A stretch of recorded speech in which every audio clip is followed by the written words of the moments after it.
നമസ്കാരം. Astrology master ക്ലാസ്സിൻ്റെ ഇന്നത്തെ അധ്യായത്തിലേക്ക് ഏവർക്കും സ്വാഗതം. സപ്തമാധിപൻ, അതായത് 7-ാം ഭാവത്തിൻ്റെ അധിപൻ വിവിധ പ്ലോട്ടുകളിൽ നിന്നാൽ, വിവിധ ഭാവങ്ങളിൽ നിന്നാൽ എന്തായിരിക്കും ഫലം എന്നുള്ളത് നോക്കാം. 7-ാം ഭാവാധിപൻ നിവർത്തികാരകനാണ്. ലഗ്നത്തിൻ്റെ നേരെ ഓപ്പോസിറ്റ് ഭാവമാണ്. ആ ഭാവാധിപൻ വിവിധ ഭാവങ്ങളിൽ, മറ്റ് ഭാവങ്ങൾ, ഇപ്പോൾ 1-ാം ഭാവം അതിനൊരു പ്രമാണം പറഞ്ഞിട്ടുണ്ട്, അതിനെക്കുറിച്ച് നമ്മൾ വിശദമായിട്ട് പഠിച്ചിട്ടുണ്ട്. 2-ാം ഭാവത്തെക്കുറിച്ച് പഠിച്ചിട്ടുണ്ട്, 3-ാം ഭാവത്തെക്കുറിച്ച് പഠിച്ചിട്ടുണ്ട്. ഇങ്ങനെ ഓരോ ഭാവത്തിൻ്റെയും പ്ലോട്ടുകൾ, ആ ഓരോ ഭാവം എന്തിനെയൊക്കെ സൂചിപ്പിക്കുന്നു എന്നുള്ളത് മനസ്സിലാക്കിയാൽ ആ സൂചിപ്പിക്കുന്ന വിഷയങ്ങൾക്ക് ആ ഭാവത്തിനൊരു കാരകനുണ്ട്. ആ കാരകന് മനസ്സിലാക്കിയിട്ട് 7-ാം ഭാവാധിപനായിട്ട് വരുന്ന ആൾ ഇതിലെവിടെയൊക്കെ നിന്നാൽ ആ ഭാവത്തിൻ്റെ സ്വഭാവത്തിനും ആ ഭാവത്തിൻ്റെ കാരകനും ഈ 7-ാം ഭാവത്തിന് പറഞ്ഞിട്ടുള്ള കാര്യങ്ങളും, അതേപോലെ 7-ാം ഭാവത്തിൻ്റെ കാരകനായ ശുക്രനും തമ്മിലുള്ള ചേർച്ചയില്ലായ്മയൊക്കെ ശ്രദ്ധിച്ച് വേണം ഫലം നിശ്ചയിക്കാൻ. അപ്പോൾ മറ്റ് ഭാവങ്ങളിൽ ഉണ്ടാകുന്ന ഗുണദോഷങ്ങളെയും അതിൻ്റെ പിന്നിലുള്ള കർമ്മബന്ധത്തെക്കുറിച്ച് വളരെ വലിയൊരു സബ്ജക്റ്റാണ്. വളരെ ചെറുതായിട്ട് നമുക്ക് പഠിച്ചു പോകാം. അതിനെക്കുറിച്ചുള്ള ചില ആത്മീയമായിട്ടുള്ള കാര്യങ്ങളെക്കുറിച്ചൊക്കെ നമുക്ക് ചിന്തിച്ച് മുന്നോട്ട് പോകാം.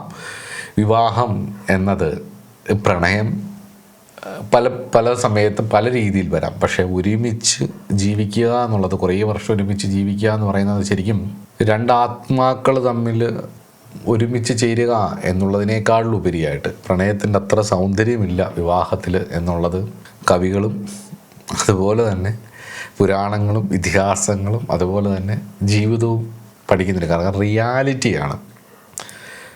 7-ാം ഭാവം എന്ന് പറഞ്ഞ റിയാലിറ്റിയും 5-ാം ഭാവം എന്ന് പറയുന്നത് പ്രജ്ഞാമേധാ വിവേകശക്തിയും ക്രിയേറ്റിവിറ്റിയും ഒക്കെ ഉള്ളാണ്. അപ്പം 5 അല്ല 7. 7 എന്ന് പറയുന്നത് 2 ആത്മാക്കൾ ഒരുമിച്ച് തങ്ങളുടെ കർമ്മം തീർക്കാൻ നടത്തുന്ന ഒരു യാത്രയാണെന്നുള്ളതാണ് എൻ്റെ വളരെ ശക്തമായ വിശ്വാസം. എല്ലാ ബന്ധങ്ങളും അങ്ങനെ തന്നെയാണ്. കാർമിക് ഡെപ്റ്റുകൾ, സുഹൃതങ്ങളുടെയും ദുഷ്കൃതങ്ങളുടെയും ആകത്തുക, തീർക്കാനുള്ളത് തീർത്തും വിടാനുള്ളത് വിട്ടും മുന്നോട്ട് പോകാൻ വേണ്ടിയിട്ടുള്ള സൂചനകളാണ്. കർമ്മഫലം ഓരോ രൂപത്തിൽ വരുന്നതാണ് ഓരോ ബന്ധങ്ങളും എന്നുള്ളത് തന്നെയാണ് എൻ്റെ ശക്തമായ വിശ്വാസവും അനുഭവവും. എൻ്റെ അഭിപ്രായം അതാണ്. അപ്പം അതുകൊണ്ട് തന്നെ വിവാഹം എന്നുള്ളത് 2 ആത്മാക്കൾ തങ്ങളുടെ കർമ്മം തീർക്കാനുള്ള, വളരെ അടുത്തിടപഴകുന്നവരായിരിക്കും, തീർക്കാൻ നടത്തുന്ന ഒരു യാത്രയാണെന്നുള്ള ചിന്തയോടെ വേണം ഇതിനെ സമീപിക്കാൻ എന്നുള്ളത് കൊണ്ട് തന്നെയാണ് ഞാൻ ഗ്രഹങ്ങളെക്കുറിച്ച് പറഞ്ഞ് അവസാനിപ്പിച്ച ശേഷം ഇത് പറയാമെന്ന് തീരുമാനിച്ചത്. അപ്പോൾ അസ്ട്രോളജി മാസ്റ്റർ ക്ലാസ്സിൻ്റെ പുതിയൊരു അധ്യായത്തിലേക്ക് ഏവർക്കും സ്വാഗതം.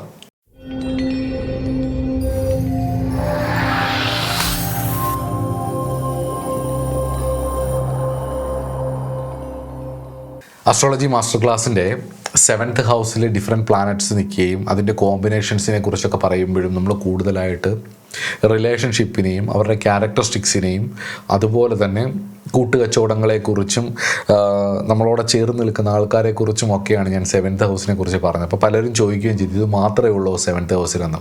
7th ഹൗസിനെ കുറിച്ചുള്ള വളരെ വിശാലമായിട്ടുള്ള വീഡിയോ ഞാൻ ഇതിനു മുമ്പ് ചെയ്തിട്ടുള്ളത് കൊണ്ട് തന്നെ അത് കേട്ടാൽ നിങ്ങൾക്ക് മനസ്സിലാവും അതിനകത്ത് അനേകായിരം വിഷയങ്ങളുണ്ടെന്നുള്ളത്. അതിൽ തന്നെ ഞാൻ ഒരുപാട് കാര്യങ്ങൾ പറയുന്നുണ്ട്. 7-ാം ഭാവത്തെക്കുറിച്ചുള്ള പല കാര്യങ്ങളും പറയുന്നുണ്ട്.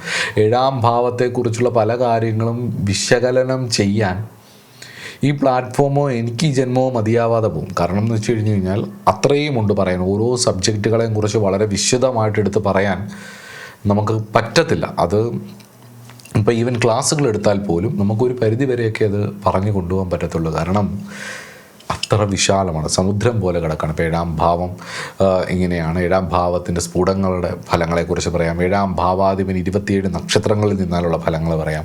ഇതൊക്കെ ആകുമ്പോൾ തന്നെ ഒരു സബ്ജക്റ്റുകൾ മാത്രമേ വരുന്നുള്ളൂ. പക്ഷേ 7-ാം ഭാവത്തിൽ വിവിധ വിഷയങ്ങൾ വരുമ്പം യുക്തി ഉപയോഗിക്കുന്നവനും ഊഹാപോഹപ്പെടുവായിരിക്കുകയും മന്ത്രം ഉപാസിക്കുന്നവൻ, അതായത് ഈശ്വരോപാസകനുമായിരിക്കുന്ന ദൈവജ്ഞനായിരിക്കുന്ന ഒരാൾക്ക് അത് മനസ്സിലാക്കിയെടുക്കാനും പറ്റും. എല്ലാം ഒന്നും എല്ലാവർക്കും പഠിപ്പിക്കാൻ കഴിയില്ല എന്നുള്ളത് സ്വയം നമ്മൾ മനസ്സിലാക്കണം. 25% കിട്ടും ഗുരുവിൽ നിന്നും, കാൽഭാഗം അടുത്ത 25% നമ്മൾ ഇതുമായി ബന്ധപ്പെട്ട് നിൽക്കുന്ന ഇതുപോലുള്ള വീഡിയോസിൽ നിന്നും അല്ലെങ്കിൽ പുസ്തകങ്ങളിൽ നിന്നുമൊക്കെ കിട്ടും. പിന്നുള്ള 25% സ്വയം പ്രയത്നമാണ്. സ്വന്തമായി കണ്ടെത്തണം. ഇതൊക്കെ വെച്ചിട്ട് ഏറ്റവും അവസാനത്തെ 25% കിട്ടുന്നത് എപ്പോഴും പ്രകൃതിയുടെ അനുഗ്രഹമാണ്. അങ്ങനെയാണ് ഇത് ചേരുന്നത്. അല്ലാതെ എല്ലാം വീഡിയോസിലൂടെ ചെയ്യാം. എല്ലാ വിഷയങ്ങളും ഇപ്പോൾ 1-ാം ഭാഗം ദേഹസ്യ സൗഷ്ഠവം സ്വാസ്ഥ്യം സ്ഥിതി ശ്രേയസ് യശസ് സുഖം ജയം വപുച്ച തൽസർവം എല്ലാം ചിന്തിക്കണം ലഗ്നം കൊണ്ട്. എല്ലാം കൂടെ പറഞ്ഞു കഴിഞ്ഞാൽ ലഗ്നം കൊണ്ട് നമ്മളവിടെ ഇരിക്കത്തുള്ളൂ. അപ്പോൾ ഇത് കുറച്ച് കാര്യം മാത്രം പഠിച്ച് മുന്നോട്ട് പോയാൽ ബാക്കിയുള്ളത് യുക്തി ഉപയോഗിച്ച് ചെയ്തു കൊള്ളണം. ആ കോമ്പിനേഷൻ ഈ വിഷയത്തെ എങ്ങനെയാണ് എടുക്കുന്നതെങ്കിൽ അതിൻ്റെ ഭാവത്തിനും തൽപ്പതിക്കും കാരകഗ്രഹം ഞാൻ എടുത്തു പറയുന്നുണ്ട്. അപ്പം 7-ാം ഭാവത്തിൻ്റെ മറ്റൊരു വിഷയം പറയുന്നുണ്ടെന്നുണ്ടെങ്കിൽ അതിൻ്റെ കാരകഗ്രഹത്തെ കൂടെ കൂട്ടി യോജിപ്പിച്ച് ഫലം ചിന്തിക്കുക എന്നുള്ളത് ഒരു ദൈവജ്ഞൻ്റെ കടമയാണ്. അതുകൊണ്ട് തന്നെ ഞാൻ തൽക്കാലം 7-ാം ഭാവം റിലേഷൻഷിപ്പുമായിട്ട് തന്നെ കണക്ട് ചെയ്തുകൊണ്ട് തന്നെ പറയാം. കാരണം മനുഷ്യൻ ഏറ്റവും കൂടുതൽ അടുത്ത് ചിന്തിക്കുന്ന ഭാവമാണ്. ഇന്ന് ഏറ്റവും കൂടുതൽ ബുദ്ധിമുട്ട് ആൾക്കാർക്ക് ഉണ്ടാക്കുന്ന ഭാവമാണ്. കല്യാണം കഴിക്കാൻ ആൾക്കാർ ഭയക്കുന്ന കാലമാണ്. പലപ്പോഴും കല്യാണം കഴിക്കണമെന്ന് വീട്ടുകാർ നിർബന്ധിച്ചാലും കല്യാണം കഴിക്കുന്നില്ല എന്ന് പറഞ്ഞ് ഞാൻ അതിന് പ്രിപ്പയർഡ് അല്ല എന്ന് പറയുന്ന ഒരു കാലത്തിലൂടെയാണ് കടന്നു പോകുന്നത്. എന്നാൽ ഇപ്പോൾ അതായത് ഞാനൊരു കഴിഞ്ഞ ഒരു 10 വർഷത്തിനിടയിൽ 10-15 വർഷമായിട്ട് ഇത് പഠിക്കുകയും കൺസൾട്ടേഷനും ഒക്കെ ആയിട്ട് പോകുമ്പോഴും ഇപ്പോൾ ഒരു ട്രെൻഡ് മാറിയിട്ടുണ്ട്. ഞാൻ പറഞ്ഞല്ലോ, കഴിഞ്ഞ ഒരു 2 വർഷമായിട്ട് ഇപ്പോൾ നോർത്ത് ഇന്ത്യൻ സൈഡിൽ നിന്നൊക്കെ വിളിക്കുന്ന ആൾക്കാർ പലപ്പോഴും ഒരുമിച്ച് സുഹൃത്തുക്കളെ പോലെ ജീവിച്ച്, അല്ലെങ്കിൽ അവർ നേരത്തെ അങ്ങ് കല്യാണം കഴിച്ച് ജീവിച്ച് അവരൊരുമിച്ച് അവരുടെ ലൈഫ് ബിൽഡ് ചെയ്തെടുക്കുന്ന ഒരു ട്രെൻഡ് ഞാൻ കണ്ടിരുന്നു. ഇപ്പോൾ ഒരു ട്രെൻഡ് വന്നിട്ടുണ്ട്. അതായത് ആ പെൺകുട്ടികൾക്കാണെങ്കിലും കുറച്ച് പ്രായവ്യത്യാസമുള്ള, നേരത്തെ 30 കഴിഞ്ഞ ഒരു ആണിന് പെൺകുട്ടിക്ക് 29 വയസ്സുണ്ടെങ്കിലും 30 കഴിഞ്ഞുള്ള ഒരു ആണിന് കല്യാണം നടക്കുക എന്ന് പറഞ്ഞാൽ ഭയങ്കര പാടായിരിക്കും. 30 എന്ന് പറയുന്ന ഒരു നമ്പറായിരുന്നു. ഒരുപാട് പേര് ചോദിച്ചിട്ടുണ്ട്, സാർ ഈ 30 കഴിഞ്ഞ് കഴിഞ്ഞാൽ പയ്യൻ്റെ കല്യാണം നടക്കത്തില്ല, പാടാം, 30 കഴിഞ്ഞാൽ വലിയ ബുദ്ധിമുട്ടാണ് കല്യാണം നടക്കാനെന്ന്. അപ്പോൾ അതൊന്നും മാറിയിട്ട് ഇപ്പം ഒരു 22-23 വയസ്സുള്ള പെൺകുട്ടികൾ തന്നെ ഒരു 28, 29 അല്ലെങ്കിൽ 30, 31 വയസ്സായവരെയും കല്യാണം കഴിക്കുന്നുണ്ട്, കുഴപ്പമില്ല എന്ന് പറഞ്ഞിട്ട് വരുന്നുണ്ട്. കാരണം ഞാൻ ഇത് വരുമ്പം നമ്മുടെ അടുത്തേക്ക് ചോദിക്കുമ്പം ഞാൻ അവരുടെ വീട്ടുകാരുടെ അടുത്ത് ചോദിക്കും, കുട്ടി സമ്മതിച്ചോ, ഇത്രയും പ്രായവ്യത്യാസം ഉണ്ടല്ലോ, അവൾക്ക് ഓക്കെയാണ്, അവൾ ഓക്കെയാണെന്ന് പറഞ്ഞു, അവർ സംസാരിച്ചു, അവൾ ഓക്കെയാണ്, കംഫർട്ടബിൾ ആണെന്ന് പറഞ്ഞു എന്നൊക്കെ പറയുമ്പം 7 വയസ്സ് 8 വയസ്സുള്ളവരെ കല്യാണം കഴിക്കാൻ അവർക്ക് വിഷയമില്ല എന്നുള്ളൊരു ട്രെൻഡും കൂടി ഈ ഒരു 2025 ലാസ്റ്റ് 2026 ഞാൻ കണ്ടു തുടങ്ങിയ ഒരു കാര്യമാണ്. അപ്പോൾ അതും കൂടി കാലദേശങ്ങൾക്കനുസരിച്ച് ഇത് ഉപയോഗിക്കുമ്പോൾ നിങ്ങൾ അതും കൂടി ചിന്തിച്ച് വേണം നോക്കാം. ഓരോ കാലഘട്ടങ്ങൾ വളരെ 10-15 വർഷത്തെ ഒരു ഇതിനിടയിൽ തന്നെ എന്തൊക്കെ തരം മാറ്റങ്ങളാണ് വരുന്നതെന്നുള്ളത്, സമൂഹത്തിൻ്റെ ഒരു രീതി എന്നുള്ളത് ജ്യോതിഷികളെ സംബന്ധിച്ചിടത്തോളം അത് ശ്രദ്ധിക്കേണ്ട ഒരു വിഷയമാണ്. അപ്പം അതും കൂടെ കൂട്ടി യോജിപ്പിച്ച് വേണം കാലദേശത്തിനനുസരിച്ച് ഫലം പറയാൻ. അപ്പോൾ നമുക്ക് ഏറ്റവും പ്രധാനപ്പെട്ട കാര്യത്തിലേക്ക് നടക്കാം. 1-ാം ഭാവാധിപൻ 1-ൽ നിന്നാൽ എന്തായിരിക്കും ഫലം? പോസിറ്റീവിൽ നിന്ന് തന്നെ തുടങ്ങാം. പങ്കാളി ഫസ്റ്റ് ഹൗസ് എന്ന് പറയുന്നത് എന്താ? സെൽഫ് അല്ലേ? ദേഹം, സ്വസ്ഥത, ശ്രേയസ്. ഓക്കെ, അപ്പം പങ്കാളി എന്ന് പറയുന്നത് നിങ്ങളുടെ 7th ഹൗസ് ഇവിടെ നിൽക്കുമ്പോൾ പങ്കാളി എന്ന് പറയുന്നത് നിങ്ങളുടെ ഒരു നിഴൽ പോലെ ആയിരിക്കാം എന്നുള്ളതാണ്. ഒന്നിൽ നിങ്ങളെ അങ്ങേയറ്റം സ്നേഹിക്കുന്ന, അല്ലെങ്കിൽ നിങ്ങൾ അങ്ങേയറ്റം സ്നേഹിക്കുന്ന, എപ്പോഴും കൂടെ ഉണ്ടാകണമെന്ന് ആഗ്രഹിക്കുന്ന, അല്ലെങ്കിൽ പങ്കാളി എപ്പോഴും നിങ്ങളുടെ കൂടെ വേണമെന്ന് ആഗ്രഹിക്കുന്ന, തിരിച്ചും അവർക്കും നിങ്ങൾ കൂടെ ഉണ്ടാവണമെന്ന് ആഗ്രഹിക്കുന്ന ഒരാഴത്തിലുള്ള ഒരു മാനസികാവസ്ഥയുള്ള ബന്ധമായിരിക്കും എന്നുള്ളതാണ് എനിക്ക് തോന്നുന്നത്. അതാണ് ഏറ്റവും വലിയൊരു പോസിറ്റീവായിട്ടുള്ള ഒരു കാര്യം, ഏറ്റവും പോസിറ്റീവായിട്ടുള്ളൊരു കാര്യമായിട്ട് എനിക്ക് ഫീൽ ചെയ്യുന്നത്. ആ ഒരു തമ്പാതി എന്ന് പറയത്തില്ല, ഒരു തമിഴിലൊരു പാട്ടുണ്ട്, നീ പാതി നാം പാതി കണ്ണി എന്ന് പറഞ്ഞിട്ട്, അതായത് അതുപോലെ ഫീൽ ചെയ്യും. അവിടുന്ന് ഇങ്ങോട്ട് വന്നാൽ തിരിച്ചങ്ങോട്ടും ഇങ്ങോട്ട് പരിവർത്തന യോഗമാണ്. ലഗ്നാധിപൻ 7-ലും 7-ാം ഭാവാധിപൻ ലഗ്നത്തിലുമാണെങ്കിൽ അങ്ങോട്ടും ഇങ്ങോട്ടും ഒരു പരിവർത്തന യോഗമാണെങ്കിൽ, ശുക്രനും കൂടി ബലമാണെങ്കിൽ ഭംഗിയായിട്ട് ആ ബന്ധം പോകും, ഉറപ്പാണ്, അത്ര ഉറപ്പാണ്. വ്യാഴവും ശുക്രനും കൂടെ നല്ല സ്ഥാനത്താണ് ആ ജാതകത്തിൽ നിൽക്കുന്നതെന്നുണ്ടെങ്കിൽ നല്ലൊരു വിവാഹ ജീവിതം അവർക്ക് ഉറപ്പായിട്ടുണ്ടാവും എന്നുള്ളതാണ്. ഇനി 7th ഹൗസിലോട് ഫസ്റ്റ് ഹൗസിൽ നിന്നാലുള്ള നെഗറ്റീവ് എഫക്റ്റ് കൂടെ നമുക്ക് നോക്കാം. അതും വേണമല്ലോ. പങ്കാളിക്ക് സ്വന്തമായ ഒരു വ്യക്തിത്വം ഇല്ലാത്ത പോലെ തോന്നും, അല്ലെ നിങ്ങൾക്ക്. കാരണം അവരില്ലാതെ എനിക്ക് പറ്റില്ല എന്നുള്ളൊരു തോന്നൽ, അല്ലെ അവർക്ക് ഞാനില്ലാതെ പറ്റില്ല എന്ന് പറയുന്നൊരവസ്ഥ വരും. ഡിപ്പെൻഡൻസി ആയിരിക്കും. ഇൻഡിപെൻഡൻ്റായിട്ട് നിൽക്കുന്നത് കുറയും. ആ ഒരു ഒറ്റയ്ക്ക് പറ്റില്ല എന്നുള്ളൊരു ഫീൽ വരും. അല്ലെങ്കിൽ അമിതമായിട്ട് നിങ്ങൾ അവരെ ആശ്രയിക്കുകയോ അവർ നിങ്ങളെ ആശ്രയിക്കുകയോ ചെയ്യും.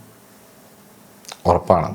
അങ്ങനെ വരുമ്പം നിങ്ങൾക്ക് സ്വാതന്ത്ര്യം കുറയുകയും നിങ്ങൾ പങ്കാളിയുടെ ആഗ്രഹത്തിനനുസരിച്ചോ അല്ല നിങ്ങളുടെ പങ്കാളി നിങ്ങളുടെ ആഗ്രഹത്തിനനുസരിച്ചോ ജീവിക്കേണ്ടതായിട്ട് വരുമ്പോൾ ഉണ്ടാവുന്ന എല്ലാ സംഘർഷങ്ങളും, സ്വാതന്ത്ര്യക്കുറവിൻ്റെ എല്ലാ സംഘർഷങ്ങളും അവിടെ ഉണ്ടാവും എന്നുള്ളതാണ് ഇതിൻ്റെ ഒരു നെഗറ്റീവായിട്ടുള്ള എഫക്റ്റ് എന്നെനിക്ക് തോന്നിയിട്ടുള്ളത്.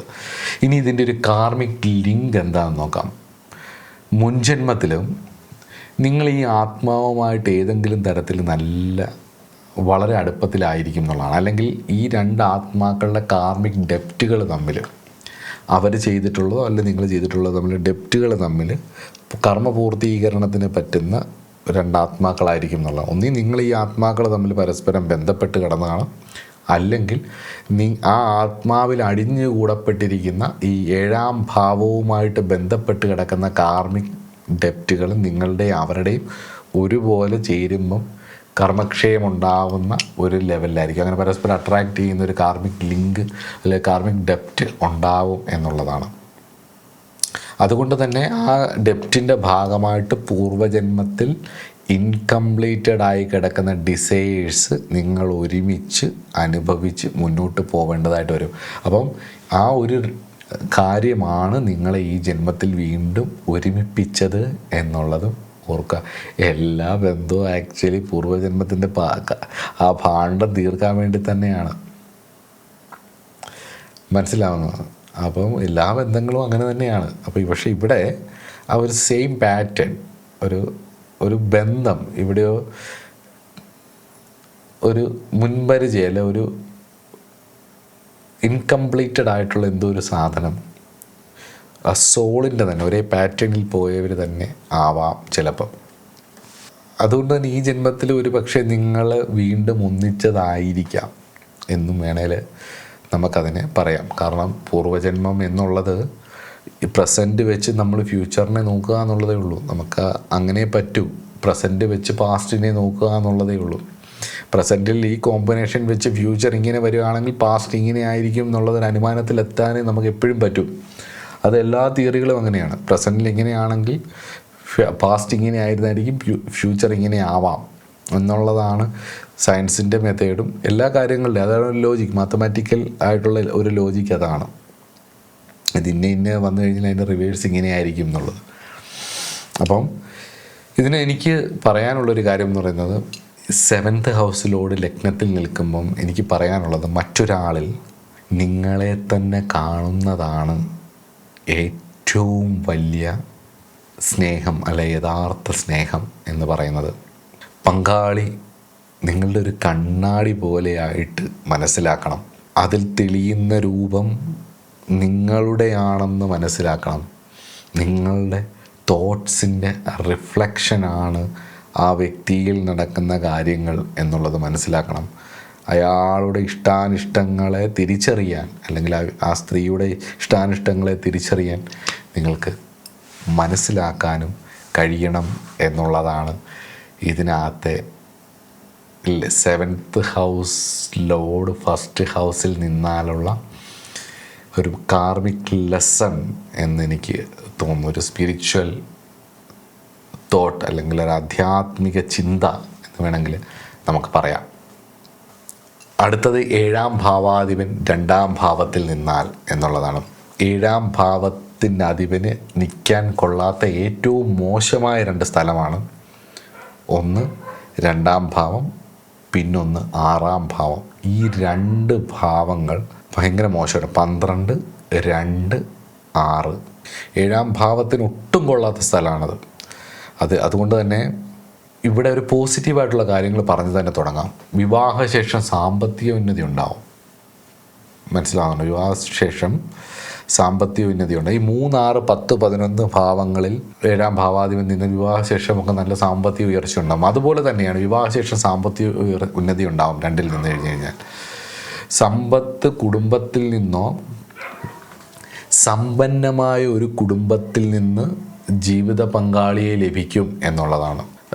പങ്കാളിയുടെ വാക്കുകൾ കേട്ടാൽ ചിലപ്പോൾ ഒരു പക്ഷേ നിങ്ങൾക്ക് സാമ്പത്തികമായിട്ടുള്ള ഉയർച്ച, രണ്ടാം ഭാവത്തിൻ്റെ വളർച്ചയ്ക്ക്, വിദ്യാഭ്യാസം, അല്ല പങ്കാളിയിൽ നിന്നും സമ്പത്തുണ്ടായ ശേഷം അവരുടെ സപ്പോർട്ടോട് കൂടിയിട്ട് നിങ്ങൾ വിദ്യാഭ്യാസം ചെയ്യുകയോ അല്ലെങ്കിൽ നിങ്ങളുടെ പങ്കാളിക്ക് നിങ്ങൾ വിദ്യാഭ്യാസം ചെയ്തു കൊടുക്കുകയോ, ധനപരമായ കാര്യങ്ങൾ, അസറ്റ്സ്, ഭർത്തവ്യം, അഖിലം, വിത്തം, അതായത് ധനം, സമ്പത്ത്, ഇതെല്ലാം, നിധി, ഡിപ്പോസിറ്റ്സ്, ഇതെല്ലാം നിങ്ങൾക്ക് ഉപയോഗിക്കാൻ പറ്റും. അവരുമായിട്ട് നന്നായിട്ട് സംസാരിച്ച് കാര്യങ്ങൾ ഡീൽ ചെയ്യാനൊക്കെ നിങ്ങൾക്ക് പറ്റും. അവർ പറയുന്ന പോലെ കേട്ട് കഴിഞ്ഞ് കഴിഞ്ഞാൽ ഒരുപാട് കാര്യങ്ങൾ സേവ് ചെയ്യാൻ പറ്റും. ധനപരമായ, ഭൗതികപരമായിട്ടുള്ള അസറ്റ്സ്.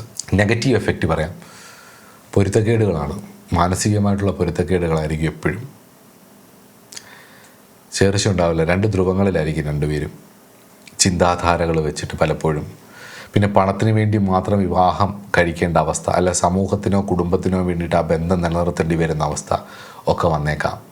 അല്ലെങ്കിൽ കുടുംബത്തിൻ്റെ ഇടപെടലുകൾ, ഈ വൈഫിൻ്റെ അല്ലെ പാർട്ട്ണറിൻ്റെ അച്ഛനമ്മമാരോ അല്ലെ നിങ്ങളുടെ അച്ഛനമ്മമാരോ അല്ലെ കുടുംബത്തിൻ്റെ ആൾക്കാരുടെയൊക്കെ ഇടപെടലുകൾ കാരണം വിവാഹ ജീവിതം പരാജയപ്പെടാനുള്ള സാധ്യതയും ഉണ്ട് എന്നുള്ളതാണ്. ഇവിടെ കാരകൻ്റെ ബലവും കൂടി നോക്കേണ്ടതാണ്. ഇതിൻ്റെ ഒരു കാർമിക് ലിങ്ക് എനിക്ക് തോന്നിയിട്ടുള്ളതെന്ന് പറഞ്ഞു കഴിഞ്ഞാൽ, മുൻജന്മത്തിൽ നിങ്ങൾ സാമ്പത്തികമായി ആരെയെങ്കിലും സഹായിച്ചിട്ടുണ്ടെങ്കിൽ, പാർട്ട്ണറുടെ വേണ്ടപ്പെട്ട കാര്യങ്ങൾ സഹായിച്ചിട്ടുണ്ടെങ്കിൽ, ആ വഴി ധനമായിട്ട് തന്നെ വിവാഹശേഷം വരും. നിങ്ങൾ നോക്കിയാൽ മതി. വിവാഹം 7ാം ഭാവാധിപൻ 2-ൽ നിന്നതിന് ശേഷം ധനനാശമാണ് ഉണ്ടായിട്ടുള്ളത് എങ്കിൽ, ആരുടെയെങ്കിലും പ്രത്യേകിച്ച് പൂർവ്വജന്മത്തിൽ പാർട്ട്ണറായി വന്ന ആളുടെ ധനം ചൂഷണം ചെയ്ത് അപഹരിച്ച് അത് ഉപയോഗിക്കുകയും ചെയ്തിട്ടുണ്ടെങ്കിൽ, ആ കണക്ക് തീർക്കാനാണ് ഈ ജന്മം, ഈ ബന്ധമുണ്ടാകുന്നത്. നിങ്ങളുടെ ധനം ഇറങ്ങിപ്പോവും അവർ കാരണം. അതേസമയത്ത് പൂർവ്വജന്മത്തിൽ നിങ്ങൾ ധനപരമായിട്ട് ആരെങ്കിലും, നിങ്ങളുടെ പാർട്ട്ണറിനെയോ അല്ലെങ്കിൽ പാർട്ട്ണറെ പോലുള്ള ഒരാളെയോ നിങ്ങൾ സഹായിച്ചിട്ടുണ്ടെങ്കിൽ, അതിൻ്റെ സുഹൃതമായിട്ട് ഈ ജന്മം കല്യാണത്തിന് ശേഷം ധനം ഉണ്ടാവുകയും ചെയ്യും. ഇതുള്ളതാണ്. അപ്പം ഇവിടെ എനിക്ക് പറയാനുള്ള ഒരു പ്രധാന കാര്യം, 7th ഹൗസിലോട് 2nd ഹൗസിൽ പോയാൽ, ഈവൻ വ്യാഴമാണെങ്കിൽ പോലും, ശ്രീജാതകത്തിൽ വ്യാഴമാണെങ്കിൽ പോലും 7ാം ഭാവാധിപൻ 2-ൽ നിന്നാൽ വിവാഹ ജീവിതം പരാജയപ്പെടുന്നത് ഞാൻ കണ്ടിട്ടുണ്ട്. അതുകൊണ്ട് പറയാണ്, ഏറ്റവും വലിയ ധനഭാവമാണ് 2ാം ഭാവം. വിവാഹ ജീവിതത്തിലെ ഏറ്റവും വലിയ സമ്പത്ത്, വളരെ എക്സ്പെൻസീവായിട്ടുള്ളൊരു സമ്പത്ത് എന്ന് പറയുന്നത് ലോയലിറ്റിയാണ്, പരസ്പരമുള്ള വിശ്വാസമാണ്. വളരെ എക്സ്പെൻസീവായിട്ടുള്ളൊരു കാര്യം അത്. ഇന്നത്തെ കാലത്ത് ലോയലായാൽ, കുലസ്ത്രീ ആയാൽ, അല്ലെ നല്ല കുടുംബത്തിൽ പിറന്നതാണെന്ന് പറഞ്ഞാൽ അത് പുച്ഛിക്കുന്ന കാലഘട്ടമാണ്. അതായത് മര്യാദയ്ക്ക് ജീവിക്കുന്നു എന്ന് പറഞ്ഞാൽ, ആരെയും ഉപദ്രവിക്കുന്നില്ല എന്ന് പറഞ്ഞാൽ, ജനിച്ച കുടുംബത്തിനും സംസ്കാരത്തിനും പാർട്ട്ണറിനും മക്കൾക്കും ഉപദ്രവം ചെയ്യുന്ന ഒന്നും ചെയ്യുന്നില്ല എന്ന് പറഞ്ഞാൽ അവരൊക്കെ വളരെ മോശക്കാരും ഒക്കെയാണ്. കലിയുഗം അങ്ങനെയൊക്കെ ആയിരിക്കുമല്ലോ. ഞാൻ ആരുടെയെങ്കിലും നെഞ്ചത്ത് കയറുക, പിന്നെ ഇന്ത്യൻ റുപ്പി എന്ന് പറയുന്ന ഒരു സിനിമയിൽ പറയുന്ന പോലെ ഇടയ്ക്കിടയ്ക്ക് കുറ്റബോധം തോന്നി ഭാര്യയെ കൂടുതൽ സ്നേഹിക്കാൻ അനവധി ആൾക്കാർ, കാശിന് കിട്ടുന്ന അനവധി ആൾക്കാർ എന്നൊക്കെ പറയാറുണ്ട്. അപ്പോൾ അതൊക്കെ ഒരു മനുഷ്യൻ അങ്ങനെയാണെന്നാണ് പറയുന്നത്. എൻ്റെ ഗുരുനാഥൻ ഒരിക്കൽ പറഞ്ഞൊരു കാര്യം ഞാൻ പറയാം. ഇദ്ദേഹം മരിച്ചുപോയി. ശാരംഗരൻ മാസ്റ്റർ എന്നാണ് പേര്. വളരെ പ്രശസ്തനായിട്ടുള്ളൊരു യോഗിയായിരുന്നു. വളരെ തപസ്വിയായിട്ടുള്ളൊരു യോഗിയായിരുന്നു അദ്ദേഹം പറഞ്ഞൊരു കാര്യമുണ്ട്. ഈ ലോകത്തിലെ എല്ലാവരിലും, നമ്മൾ മഹാഭാവികളാണെന്ന് പറയുന്നവരിൽ പോലും ഒരു നന്മയുണ്ടാവും. നന്മ മാത്രമായിട്ടാരോ ജനിക്കത്തില്ല. പക്ഷേ ഒരു ഏറ്റക്കുറച്ചിലുണ്ടാവും. അവൻ്റെ ഏറ്റവും കൂടുതൽ അവൻ ഇഷ്ടപ്പെടുന്ന ഭാഗത്തേക്കായിരിക്കും അവൻ ചായുന്നത്. അപ്പം കൂടുതൽ മോശമായ ഒരു സ്ഥലത്തേക്ക് ഒരാൾ ആ ഒരു ഇതിലേക്കാണ് കിടക്കുന്നതെങ്കിൽ അതിനെ ന്യായീകരിക്കുകയും ചെയ്യുകയാണെങ്കിൽ അവൻ തിന്മയുടെ ഭാഗത്താണ്. ഒരാളുടെ ധർമ്മം എവിടെയാണെന്ന് നോക്കിയിട്ടാണ് നമ്മൾ അവരോടൊപ്പം ചേരണം. അതുകൊണ്ടാണ് സത്സംഗം എന്ന് പറയുന്നത്. ഇപ്പം ഒരു വ്യക്തി എന്നുള്ള രീതിയിൽ നോക്കുമ്പോൾ വ്യക്തി സ്വാതന്ത്ര്യം എന്നൊക്കെ പറയുമ്പോൾ ഉസാമ ബിൻ ലാദനും വ്യക്തി സ്വാതന്ത്ര്യമുണ്ട്, മഹിഷാസുരനും വ്യക്തി സ്വാതന്ത്ര്യമുണ്ട്. ഇവരിലൊക്കെ വളരെ നല്ല ഒരുപാട് കാര്യങ്ങൾ കാണും. മനസ്സിലാവുന്നുണ്ട്? ഇപ്പോൾ ഒരാളെ വെടിവെച്ച് കൊല്ലുന്ന തീവ്രവാദിയുടെയും സ്വഭാവം എടുത്ത് നോക്കിയാൽ എന്തെങ്കിലുമൊക്കെ ഒരു നന്മ കാണും. ഇപ്പോൾ ഈ അടുത്ത സമയത്ത് ന്യൂസ് ചാനലിലൊക്കെ തീവ്രവാദികളെക്കുറിച്ച് പറയുമ്പോൾ അവർ വളരെ ശാന്തരായിരുന്നു, വളരെ നല്ല ആൾക്കാരായിരുന്നു എന്നൊക്കെയാണ് പറയുന്നത്. അല്ലെ ഒരു കൊലപാതകയെക്കുറിച്ച് പറയുമ്പം അവൻ വെറും പാവമായിരുന്നു, അവനിപ്പോൾ കുറ്റബോധം ഉണ്ടെന്നൊക്കെ പറയും. പക്ഷേ അവരുടെ ഉള്ളിൽ ആ വാസനയുള്ളത് കൊണ്ട് അവർ എപ്പോഴും അധർമ്മത്തിൻ്റെ ആ ഭാഗത്തേക്ക് പോകുന്നത്. അപ്പം അവരെയാണോ സ്വീകരിക്കേണ്ടത്? മര്യാദയ്ക്ക് ജീവിച്ച് വിദ്യാഭ്യാസം ചെയ്ത് ജോലി സമ്പാദിച്ച് നല്ല നല്ല പൊസിഷൻസിലെത്തി വളരെ കഷ്ടപ്പെട്ടായിരിക്കും. ഇപ്പോൾ ഒരു കൊലപാതകിയാവുന്നത് പല കാരണങ്ങൾ കൊണ്ടായിരിക്കും. വലിയ സമ്പത്തുള്ള വീട്ടിൽ ജനിച്ച കുട്ടികൾ പോലും അങ്ങനെ ആവുന്നുണ്ട്. നല്ല സമ്പത്തും എല്ലാ സൗകര്യങ്ങളും ചെയ്തു കൊടുത്ത് ആവുന്നുണ്ട്. എന്നാൽ അല്ലാത്തവർ സാധാരണ കുടുംബത്തിൽ നിന്ന് വരെ വളർന്നു കയറി ടെസ്റ്റൊക്കെ എഴുതി കോമ്പറ്റീഷൻ എക്സാമുകളൊക്കെ പ്രിപ്പയർ ചെയ്തിട്ട് NDA പോലുള്ള എക്സാമൊക്കെ എഴുതിയിട്ടൊക്കെ മിലിറ്ററിയിൽ നല്ല പൊസിഷൻസിലേക്കൊക്കെ എത്തി വളരെ നല്ല ലെവലിലേക്ക് എത്താൻ ശ്രമിക്കുന്നുണ്ട്. അപ്പോൾ അവരെയാണ് റോൾ മോഡലാക്കേണ്ടത്. ഇവർ രണ്ടുപേരിലും നന്മയുണ്ടാവും തിന്മയുണ്ടാവും, അതിൽ സംശയമില്ല. അപ്പോൾ ഏതാണ് സ്വീകരിക്കേണ്ടത് എന്നുള്ളതാണ്. അപ്പം നമുക്ക് ഒരു ക്ലാസ് C എന്ന് എനിക്ക് തോന്നിയിട്ടുള്ളത് ഇവരെ സ്വീകരിക്കുക എന്നുള്ളത്. അപ്പോൾ ഒരു കൂട്ടം ആൾക്കാർ പറയുന്നത് അവരുടെ കുട്ടിക്കാലത്തുണ്ടായ ട്രോമയായിരിക്കും അവരെ അങ്ങനെ ആക്കിയത്. ജീവിതത്തിൽ വിജയിച്ച ഈ ലോകത്തിലൂടെ കടന്നു പോയിട്ടുള്ള ഒരു പ്രാവശ്യം പോലും ട്രോമാറ്റിക് എക്സ്പീരിയൻസ് ഉണ്ടാവാത്ത ഒരു മനുഷ്യനെ കാണിച്ചു തരാം. ഒരാളെ ജീവിതത്തിൽ സക്സസ്ഫുൾ ആയിട്ടുണ്ടെങ്കിൽ, ജീവിതത്തിൽ ഒരാൾ വിജയിച്ചിട്ടുണ്ടെങ്കിൽ, ഒരാൾ മനസമാധാനമായിട്ടിരിക്കുന്നുണ്ടെങ്കിൽ, അയാൾക്ക് ജീവിതാനുഭവങ്ങളിലൂടെ അയാൾ ജീവിതത്തെ തിരിച്ചറിഞ്ഞിട്ടുണ്ടെങ്കിൽ ഉറപ്പായിട്ടും പല സമയത്തും പലതരത്തിലുള്ള ദുരനുഭവങ്ങളിലൂടെ പാഠം പഠിച്ച ശേഷമായിരിക്കും മുന്നോട്ട് പോയിട്ടുള്ളത്. അതാണ് അവരുടെ ബാക്ക് ബോണും അവരുടെ ലൈഫിൻ്റെ ഫൗണ്ടേഷനും. അതാണ് ട്രോമ വരുമോ എന്ന് വിചാരിച്ച് അവരുടെ ട്രോമാറ്റിക് എക്സ്പീരിയൻസ് ആയിരിക്കും അങ്ങനെ. കർമ്മഫലം ഉണ്ടെങ്കിൽ ട്രോമ ഉണ്ടാവുമല്ലോ. ദുഃഖം അനുഭവിക്കുക യോഗം ഉണ്ടെങ്കിൽ ട്രോമാറ്റിക് ആയിട്ടുള്ള സിറ്റുവേഷൻസ് വരും. അതിനാരെ അച്ഛനമ്മമാരുടെ പേരൻറ്റിങ് കൊണ്ട് ട്രോമയുണ്ടായി, ചുറ്റുപാടുകളുടെ ഇതുകൊണ്ട് ട്രോമയുണ്ടായി, അവരെ കൊണ്ട് ട്രോമയുണ്ടായി, ഇവരെ കൊണ്ട് ട്രോമയുണ്ടായി. അവരങ്ങനെ ആയതുകൊണ്ടാണ് ഞാൻ ഇങ്ങനെ ആയിപ്പോയത്. തെറ്റാണത്. നമുക്ക് നമ്മളോടുള്ള ഉത്തരവാദിത്തമില്ലായ്മയാണെന്നാണ് തോന്നുന്നത്. അങ്ങനെയൊക്കെ പറയാം. നമുക്ക് വിഷമം വരുമ്പോൾ നമ്മൾ വളരെ നിസ്സഹായരായിട്ടിരിക്കുമ്പോൾ എല്ലാവരെയും കുറ്റം പറയാം, കുഴപ്പമൊന്നുമില്ല. ഭഗവാനെയും പറയാം. ഞാനടക്കം പറഞ്ഞിട്ടുണ്ട്. ഞാൻ ഈശ്വരീയ ഭഗവതി ഏറ്റവും കൂടുതൽ എനിക്ക് തോന്നുന്നു ഞാൻ ഏറ്റവും കൂടുതൽ വഴക്ക് പറഞ്ഞിട്ടുള്ളതും അല്ലെങ്കിൽ ഏറ്റവും കൂടുതൽ വഴക്കുണ്ടാക്കിയിട്ടുള്ളതും കുറ്റം പറഞ്ഞിട്ടുള്ളതും എൻ്റെ ഉപാസനാമൂർത്തിയായിട്ടുള്ള ഭഗവതി എടുത്തതാണ്. കാരണം എനിക്ക് അത്രയും സ്വാതന്ത്ര്യത്തോടുകൂടി പറയാൻ എനിക്ക് ഈ ഭൂമിയിൽ ഒരാൾ പോലും ഉണ്ടാവുമെന്ന് തോന്നുന്നില്ല. ഇതുവരെ ഉണ്ടായിട്ടുമില്ല.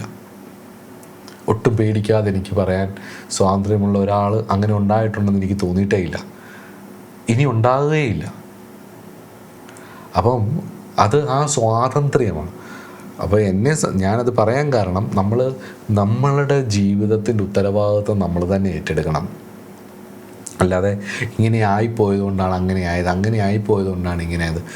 നമ്മുടെ സ്വഭാവമാണ്, നമ്മുടെ വാസനകളാണ് നമ്മൾ കാരണം കണ്ടെത്തി നമ്മൾ വേറൊരു വഴിക്ക് പോകുന്നത്. അത് നിങ്ങൾ തിരിച്ചറിയാൻ പഠിക്കുക എന്നുള്ളതാണ്. 2ാം ഭാവത്തിൽ 7ാം ഭാവാധിപൻ നിന്നാൽ ഏറ്റവും വലിയ സമ്പത്ത് എന്ന് പറയുന്നത്, വിവാഹം കഴിക്കുന്നുണ്ടെങ്കിൽ അല്ലെ റിലേഷൻഷിപ്പിൽ പോകുന്നുണ്ടെങ്കിൽ പഠിക്കേണ്ട ഒരു കാര്യം എന്ന് പറയുന്നത് പരസ്പരമുള്ള വിശ്വാസമാണ് എന്നുള്ളതാണ്. ഭൗതികപരമായിട്ടുള്ള സമ്പത്ത് കണ്ടുകൊണ്ട്, ഭൗതികപരമായിട്ടുള്ള കാര്യങ്ങൾ കണ്ടുകൊണ്ടാണ് നിങ്ങൾ വിവാഹം കഴിക്കുന്നതെങ്കിൽ അതിനുവേണ്ടിയാണ് കിട്ടിയതെന്ന് വിചാരിച്ചോളുക. വിവാഹം കഴിച്ചാൽ എല്ലാം ഒരു പാക്കേജാണെന്ന് വിചാരിക്കരുത്. ഇപ്പോൾ പല ആൾക്കാരും വിവാഹം കഴിക്കുന്നതിന് മുമ്പേ ഇപ്പോഴത്തെ രീതികൾ ശരിയല്ല, കുറച്ച് കാലം ഒന്ന് ഡേറ്റ് ചെയ്തിട്ടല്ല ഇങ്ങനെയൊക്കെ ആയിട്ട് വേണം എന്നാണ് പറയുന്നത്. പക്ഷേ ഡേറ്റ് ചെയ്യാൻ പോകുമ്പോൾ ആദ്യം നോക്കും ജാതി, ജോലി, ഫാമിലിയെ പിക്കപ്പ് ചെയ്ത് കൊണ്ടുവരാനുള്ള ശേഷിയുള്ള ആളാണോ, അല്ല തിരിച്ചും അവളെ നാളെ വിദേശത്തേക്ക് വിട്ടാൽ എനിക്ക് അവിടെ പോകാൻ പറ്റുമോ, ഒരു പ്ലാനിങ് ആണ്. ഫാമിലി ലൈഫ് പ്ലാനിങ് ചെയ്യണമെന്നാണ് പറയുന്നത്. അപ്പം എനിക്ക് മനസ്സിലാവാത്തൊരു കാര്യം എന്ന് പറയുന്നത്, ഈ നമുക്ക് ഏറ്റവും ചേർന്ന ഒരാളെ വിവാഹം കഴിക്കുക, അല്ലെങ്കിൽ ചേർന്ന ഒരാളെ ചേർത്ത് നിർത്തുക, ഇഷ്ടപ്പെടുക എന്നുള്ളതിനപ്പുറമായിട്ട് നമുക്കതിനുള്ള കാലിബർ ഉണ്ടെങ്കിൽ, നമുക്കൊരു വിഷയത്തിൽ സക്സസ് ആകുമെന്ന് ഉറപ്പുണ്ടെങ്കിൽ അതിന് കൂടെ ചേർന്ന് നിൽക്കുന്ന ഒരാളെ അല്ലേ പാർട്ട്ണറായിട്ട് എടുക്കേണ്ടതെന്നുള്ള എൻ്റെ ഒരു അഭിപ്രായം. ഞാൻ പലരുടെ അടുത്തും പറയുന്നുണ്ട്, പല വിവാഹങ്ങളും വരുന്ന സമയത്ത് അവർ എൻ്റെ മകളെ അയാളെ സ്നേഹിക്കുന്നില്ല, അല്ലെങ്കിൽ അവൾക്ക് സമയമില്ല അവൻ്റെ കൂടെ ഇരിക്കാൻ, അല്ലെങ്കിൽ അവൾക്ക് മക്കളെ നോക്കാൻ നേരമില്ല.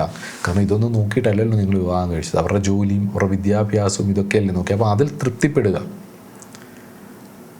അപ്പം ഹൃദയത്തിൻ്റെ ഐശ്വര്യമാണ് ഏറ്റവും പ്രധാനമാണ് എന്ന് ഉണ്ടെങ്കിൽ, ഹൃദയത്തിൻ്റെ ഉള്ളിലെ ഐശ്വര്യമാണ് ഏറ്റവും പ്രധാനപ്പെട്ടത് എന്ന് നിങ്ങൾ കരുതുന്നുണ്ടെങ്കിൽ, 7th ഹൗസ് ലോർഡ് 2nd ഹൗസിൽ നിൽക്കുന്നവർ, അതുപോലെ തന്നെ 2nd ഹൗസിൽ വ്യാഴം നിൽക്കുന്നവർ,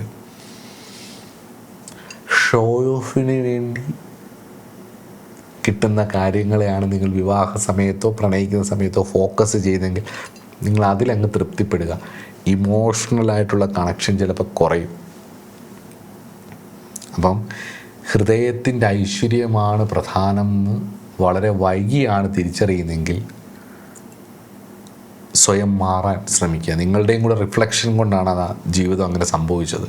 കാരണം ഞാനങ്ങനെ ആഗ്രഹിച്ചിട്ടാണല്ലോ എനിക്ക് അങ്ങനെ ഒരാൾ വന്നത്, അല്ലേ അതേ സെയിം ഇത് അട്രാക്റ്റ് ചെയ്ത് അതുകൊണ്ടാണല്ലോ ഞാൻ നോക്കിയത്. സമ്പത്തായിരുന്നു, ജോലിയായിരുന്നു, ജാതിയായിരുന്നു, അല്ലെങ്കിൽ സമൂഹത്തിന് മുന്നിൽ ആരും അയ്യേന്ന് പറയുന്ന ഒരവസ്ഥയായിരുന്നില്ല. ഇതൊക്കെ ആയിരുന്നിരിക്കും നോക്കിയത്. അപ്പോൾ അതുകൊണ്ട് തന്നെ മിക്കവരും അങ്ങനെയൊക്കെ തന്നെയാണ് കേട്ടോ. വിവാഹം കഴിക്കുന്ന ഒരാളെ മാത്രമല്ല, നമ്മുടെ ഇന്നത്തെ കേരളീയമായിട്ടുള്ള ഒരു രീതിയിൽ ഇന്ത്യയിൽ മൊത്തത്തിൽ നല്ലൊരു ശതമാനവും പ്രത്യേകിച്ച് കേരളത്തിൽ അങ്ങനെ തന്നെയാണ് നോക്കുന്നത്. ജാതിയില്ല മതമില്ല എന്നൊക്കെ പറയുന്നുണ്ടെങ്കിലും ജാതിയും മതവും മാറിയൊക്കെ ചിലപ്പോൾ വിവാഹം കഴിച്ചേക്കാം. നല്ലൊരു ശതമാനം ആൾക്കാരും പൈസ നോക്കും, കുടുംബം നോക്കും, സാമ്പത്തിക സ്ഥിതി നോക്കും. ചിലപ്പോൾ നാളെ ഞാനും എൻ്റെ മകളുടെ കാര്യം വരുന്ന സമയത്ത് ചിലപ്പോൾ ഞാൻ നോക്കിയേക്കാം. ഇന്നിതൊക്കെ പറയുന്നുണ്ടെങ്കിൽ നാളെ ചിലപ്പോൾ ഞാനും ചിന്തിച്ചേക്കാം. ആരെയും കുറ്റം പറയുന്നതല്ല, പക്ഷേ ഇതാണ് സിറ്റുവേഷൻ. ഈ സിറ്റുവേഷനിലേക്ക് എങ്ങനെയാണ് ഒരു വ്യക്തി എത്തിപ്പെടുന്നത് എന്നുള്ളതാണ്. ഈ സാഹചര്യങ്ങളിലേക്ക് എങ്ങനെയാണ് ഒരു വ്യക്തി എത്തിപ്പെടുന്നത്. അത് പലതരത്തിൽ, ലൈഫ് ഒരു സൂപ്പർ മാർക്കറ്റ് പോലെ പല തരത്തിലുള്ള കാര്യങ്ങളുണ്ടാവും. ഇതിലേതാണ് ചൂസ് ഇവർ ചെയ്യുന്നത്, ഇവരെ ഏത് തോട്ടാണ് എക്സൈറ്റ് ചെയ്യിപ്പിക്കുന്നത്, ഏതിലേക്കാണ് ഇവർ കടന്നു പോകുന്നത് എന്നുള്ളത് ജാതകം നോക്കി മനസ്സിലാക്കണം. അപ്പോൾ നമുക്ക് മനസ്സിലാവും. 7th ഹൗസിലോട് 2nd ഹൗസിൽ പ്ലേസ്മെൻ്റ് ആയി കഴിഞ്ഞ് കഴിഞ്ഞാൽ അവിടെ ഒരു വിവാഹ പ്രശ്നം കൊണ്ട് വരികയാണെങ്കിൽ നമുക്ക് മേ ബി ഇവർ പൈസ നോക്കിയായിരിക്കും വിവാഹം കഴിച്ചത്, അല്ലെങ്കിൽ പൊസിഷൻ നോക്കിയായിരിക്കും വിവാഹം കഴിച്ചത്, അല്ലെങ്കിൽ ഇങ്ങനെ ആയിരിക്കാം എന്നൊക്കെ നമുക്ക് ചിന്തിക്കാം, മനസ്സിലാക്കാം, ഒബ്സർവ് ചെയ്യാം. പല അനുഭവങ്ങളാകുമ്പോൾ പഠിക്കുകയും ചെയ്യും എന്നുള്ളത് ഉറപ്പാണ്. അപ്പോൾ ഏറ്റവും വലിയ സമ്പത്ത് 7th ഹൗസ് ലോർഡ് 2nd ഹൗസിൽ നിൽക്കുന്നവർക്ക് ഉള്ളവരോട് പറയാനുള്ളത് ഏറ്റവും വലിയ സമ്പത്ത് പരസ്പരമുള്ള വിശ്വാസമാണ്. ഭൗതികപരമായിട്ടുള്ള സമ്പത്ത് പലതും വരുമെങ്കിലും അതനുഭവിക്കാൻ യോഗം വേണമെങ്കിൽ ഹൃദയത്തിൻ്റെ ഐശ്വര്യമാണ് പ്രധാനമെന്നുള്ളത് ഒരു തിരിച്ചറിവായി വന്നാൽ മാത്രമേ അത് സാധിക്കുകയുള്ളൂ, ഉള്ളത് അനുഭവിക്കാൻ പറ്റുകയുള്ളൂ എന്ന് ഓർമ്മിപ്പിച്ചുകൊണ്ട് നമുക്ക് അടുത്ത ക്ലാസ്സിൽ 7th ഹൗസിലോട് 3 നിൽക്കുന്നതിൻ്റെ ഫലം നോക്കാം. നമസ്കാരം.